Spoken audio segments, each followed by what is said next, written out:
Hello అండి. 3 days back అయితే మా ఇంట్లో దొంగతనం అయితే జరిగింది. చెప్పినట్టు మిడిల్ క్లాస్ అయితే మాత్రం మీకు ఏమొస్తుంది, ఏదో కొద్దిగా డబ్బులు కొంచెము ఏదైనా వస్తువులు దొరుకుతాయి అంతే. మాకేముంటుంది, ఆ విరిగిపోయిన తలుపులు బీరువాలు రిపేర్ చేయించుకోవడానికి పోలీసులకు ఒక 10,000 పెట్టడానికి మొత్తం మాకు బొక్కే.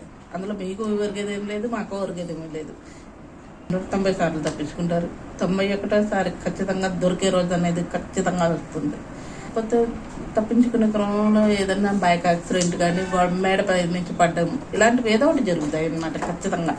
ఎందుకంటే కర్మఫలం అనేది ఖచ్చితంగా ఎవరిని వదిలిపట్టదు. ఎంత బాధపడతారు, పైగా మిడిల్ క్లాస్ వాళ్ళు అయితే ఇంకా వాళ్ళ బాధ ఎలా ఉంటుందో. ఎందుకంటే రూపాయి పోగొట్టుకొని వాళ్ళు దాచుకుంటారు. అలాంటి వాళ్ళు 2 మాటలు అంటే అవి మీకే తగులుతాయి, మీకు మీ పిల్లలకి ఖచ్చితంగా. మా ఇల్లు అయితే ఖచ్చితంగా గుర్తుపెట్టుకోండి. ఎందుకంటే ఆల్రెడీ దొంగతనం జరిగింది, ఏమీ ఉండదు. ఇంకోసారి వచ్చే ప్రయత్నం అయితే చెయ్యొద్దు దయచేసి, ఎందుకంటే ఏమీ లేవు కాబట్టి. ఓకేనా.